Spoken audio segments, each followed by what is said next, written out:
क्योंकि देखिए नए अपनाने की चाहत में पुराना छूट जाता है। तो मैं अपनाऊं तो मुझसे ज़माना रूठ जाता है। मोहब्बत पढ़ने लिखने में बहुत आसान है, लेकिन मोहब्बत को निभाने में पसीना छोड़ जाता है। मुश्किल थी संभलना ही पड़ा घर के वास्ते।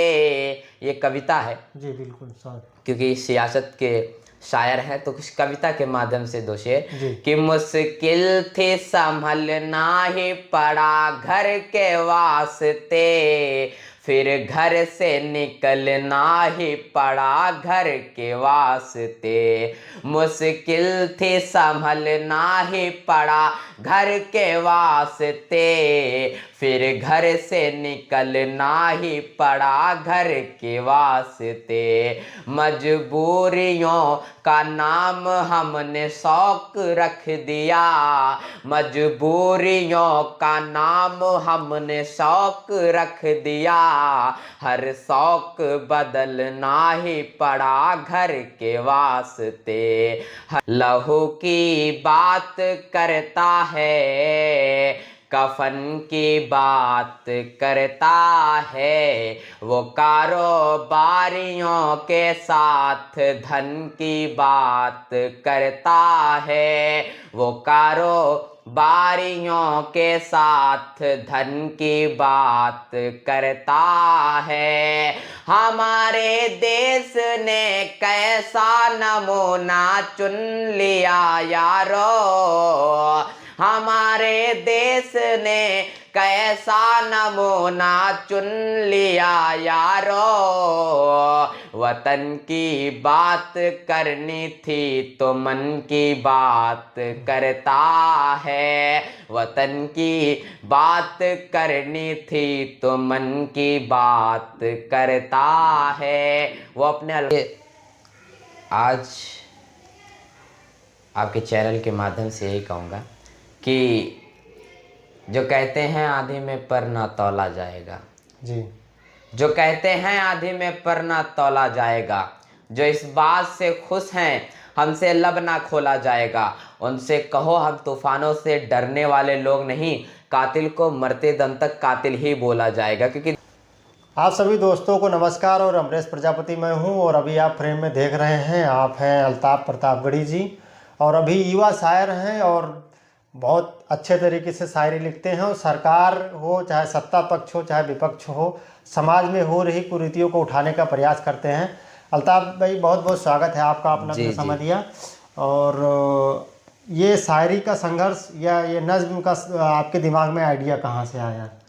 देखिए हमारी एजुकेशन चल रही थी और इस दौर में हम उतरे भी नहीं थे इस फील्ड में, और हम ज़्यादातर शायरों को सुनते थे और लिखते भी थे अपने अंदाज में, कुछ भी टूटा फूटा।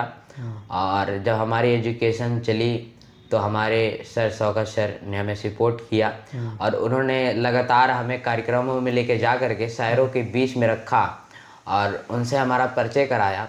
और उन्होंने हमें हौसला दिया कि आप आइए, आपके पास जज्बा एहसासात है और उस जज्बे को आप निकालिए, एक कला है आपके अंदर जी। जो सरकार के खिलाफ आप बोल सकते हैं। तो मुझे भी लगा कि मैं बोल सरकार सकता के हूँ। खिलाफ नहीं कह सकते, हम ये कह सकते कि हाँ सरकार की जो नाकामियां हैं या सरकार नहीं हाँ। बात आप समझे नहीं, मतलब हमारे कहने का तात्पर्य ये है अगर सरकार गलत कर रही है तो जी जी जी हाँ, ये नहीं है कि आप जनता की आवाज़ हाँ, को, बस, हाँ, एक बस। कवि का जो धर्म होता है जी या जी जो चाहे पत्रकार हो चाहे कवि हो, अगर आप जो है सरकार की जो कमियां, जनता की आवाज़ को नहीं उठा सकते तो कोई मतलब नहीं। वैसे भी बिल्कुल। भारत की मीडिया का क्या रैंक है आप जानते ही हैं। जी जी नहीं, बात हमारी कहने का तात्पर्य ये था कि हम सरकार के खिलाफ तभी बोलेंगे ना जब वो आवाम को सताएंगे, जी जी जब आवाम के साथ वो अत्याचार करेंगे तभी तो हम खिलाफ करेंगे। क्या हमें शौक लगा है क्या कि हम सरकार के खिलाफ बोलें? जी तो हमारे सर ने बहुत अच्छा हमें सपोर्ट किया तो उस दल तक हम आग पहुँचे। जी। तो कोई आप शायरी आप हमारे दर्शकों को? जी जी एक गज़ल है, जी सुनाते हैं।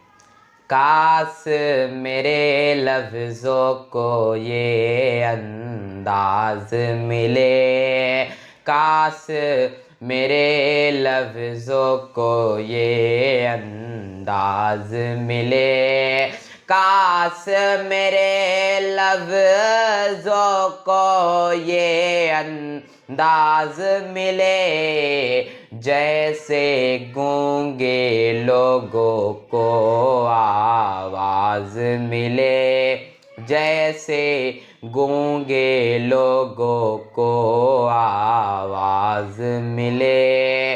और मैं धरती पर रहने वाला इंसान हूँ, मैं धरती पर रहने वाला इंसान हूँ। तुम हो एक परी, तुमको परवाज मिले। परवाज माने उड़ना।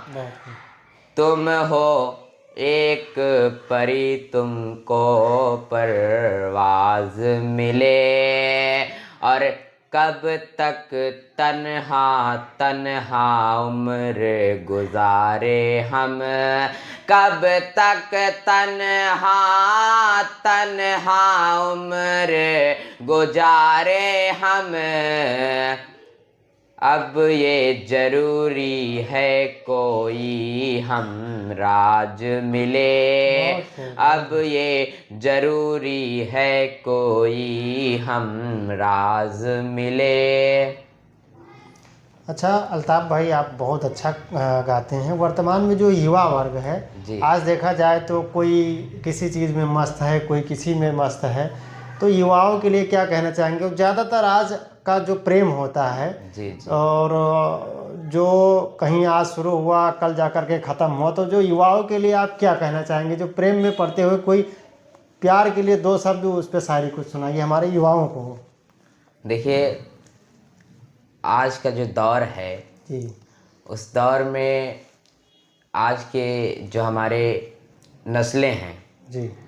वो आज तर एजुकेशन पे नहीं कुछ और लाइन पर जा रहे हैं। जी जी। और हम भी नाबालिग हैं जी तो अपने नस्लों को नहीं कह सकते जी। फिर भी कहना यही है, अगर हम जैसे कि आपने कहा ना कि प्रेम की लाइन में जा रहे हैं, मोहब्बत की लाइन में जा रहे हैं, इश्क कर रहे हैं, तो हम यही कहेंगे कि अगर प्रेम इश्क मोहब्बत कर रहे हैं तो उसे निभाएं। क्योंकि देखिए, नए अपनाने की चाहत में पुराना छूट जाता है, तो मैं अपनाऊं तो मुझसे ज़माना रूठ जाता है। मोहब्बत पढ़ने लिखने में बहुत आसान है, लेकिन मोहब्बत को निभाने में पसीना छोड़ जाता है। बहुत खूब, बहुत खूब। अच्छा, आप प्रतापगढ़ से हैं, आपके प्रतापगढ़ से ही एक शायर हैं, अभी राज्यसभा सांसद हैं, इमरान प्रतापगढ़ी जी, बहुत चर्चित हैं, देश विदेश में जी, उनका जी। नाम है। उनकी कोई बढ़िया फेमस आप सुनाइए शायरी, जिससे हमारे दर्शकों को। हाँ, तो आपने बहुत अच्छा बात कहा। और वो हमारे बड़े भाई हैं इमरान प्रतापगढ़ी जी, और अगर उनका नज़्म सुनना चाहते हैं तो हम उनका एक नज़्म है उनका वतन के ऊपर। जी जी बिल्कुल। और सरकार के विपक्ष में हाँ। है, मैं पढ़ता हूँ, सुनिएगा कि लहू की बात करता है, कफन की बात करता है। जिस दौर में उन्होंने जो लफ्ज़ कहा था जी कि मैं ये कर दूंगा वो कर दूंगा, जी जी। उस माध्यम से इन्होंने लिखा है। मैं पढ़ता हूँ, सुनिएगा। लहू की बात करता है, कफन की बात करता है, वो कारोबारियों के साथ धन की बात करता है, वो कारोबारियों के साथ धन की बात करता है। हमारे देश ने कैसा नमूना चुन लिया यारो, हमारे देश ने कैसा नमूना चुन लिया यारो। वतन की बात करनी थी तो मन की बात करता है, वतन की बात करनी थी तो मन की बात करता है। वो अपने अल्फाज में सच बोलने की प्रयास कर रहे थे और उन्होंने बोला। अच्छा अल्ताफ भाई, जैसे आपने देखा कि ये भी देखा जाता है कि इमरान प्रतापगढ़ी जी जो हैं वो भाई विपक्ष के सांसद हैं, तो जाहिर सी बात है सरकार की बुराइयां करेंगे, बिल्कुल ठीक है।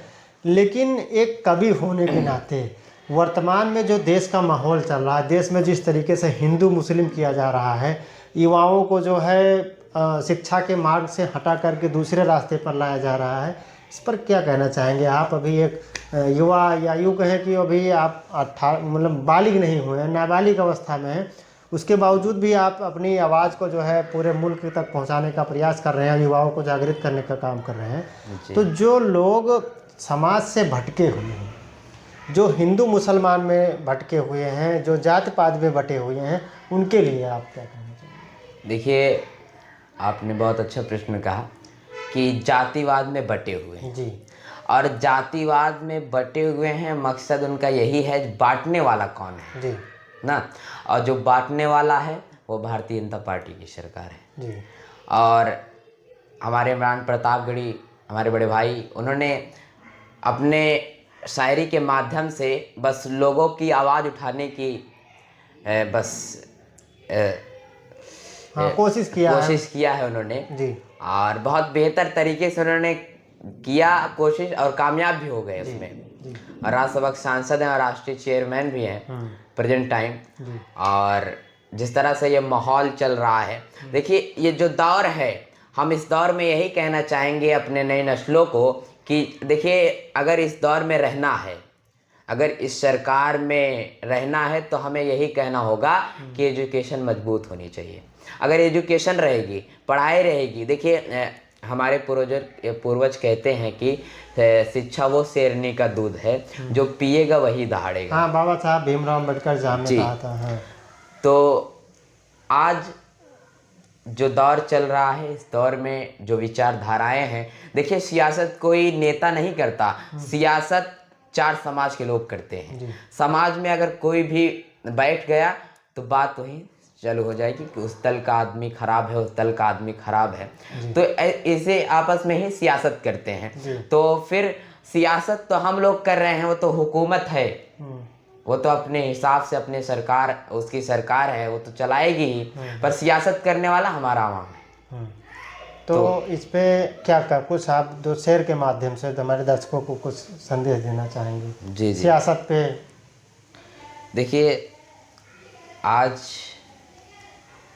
आपके चैनल के माध्यम से यही कहूँगा कि जो कहते हैं आंधी में पर ना तौला जाएगा, जी, जो कहते हैं आंधी में पर ना तौला जाएगा, जो इस बात से खुश हैं हमसे लब ना खोला जाएगा, उनसे कहो हम तूफानों से डरने वाले लोग नहीं, कातिल को मरते दम तक कातिल ही बोला जाएगा। क्योंकि देखिए, जिस तरह से पार्लियामेंट में अमित शाह ने कहा, और उसको लेकर के, उस विवाद को लेकर के आज पूरा दलित समाज एक हो गया है।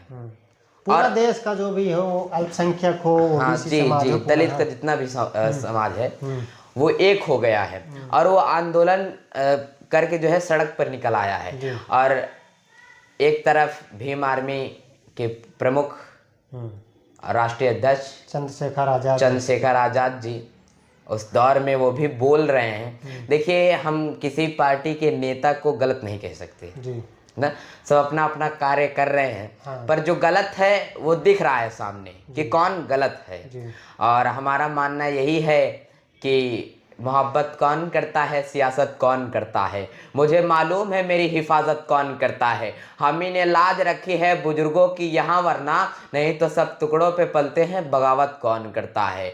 और देखिए, आज जिस दौर में हम देख रहे हैं अपने बुजुर्गों को कोई सम्मान नहीं दे रहा है। और हमारी जो विरासतें हैं, और हमने कविता के माध्यम से दो शेर यूं कहते कि मुश्किल थी संभलना ही पड़ा घर के वास्ते, ये कविता है जी। बिल्कुल सर, क्योंकि सियासत के शायर हैं, तो कुछ कविता के माध्यम से दो शेर कि मुश्किल थी संभलना ही पड़ा घर के वास्ते, फिर घर से निकलना ही पड़ा घर के वास्ते, मुश्किल थी संभलना ही पड़ा घर के वास्ते, फिर घर से निकलना ही पड़ा घर के वास्ते। मजबूरियों का नाम हमने शौक रख दिया, मजबूरियों का नाम हमने शौक रख दिया। हर शौक बदलना ही पड़ा घर के वास्ते, हर शौक बदलना ही पड़ा घर के वास्ते। हमारा जो हम जिस परिस्थिति से निकले हैं जी जी और जो अपना दौर देख रहे हैं, उस माध्यम से यह शेर था। जी। और एक शेर ये है कि पत्थर की चमक है न नगीने की चमक है, चेहरे पे सीना तान के जीने की चमक है। पत्थर की चमक है न नगीने की चमक है, चेहरे पे सीना तान के जीने की चमक है। पुरखों से विरासत में हमें कुछ नहीं मिला, पुरखों से विरासत में हमें कुछ नहीं मिला, जो दिख रहा है खून पसीने की चमक है।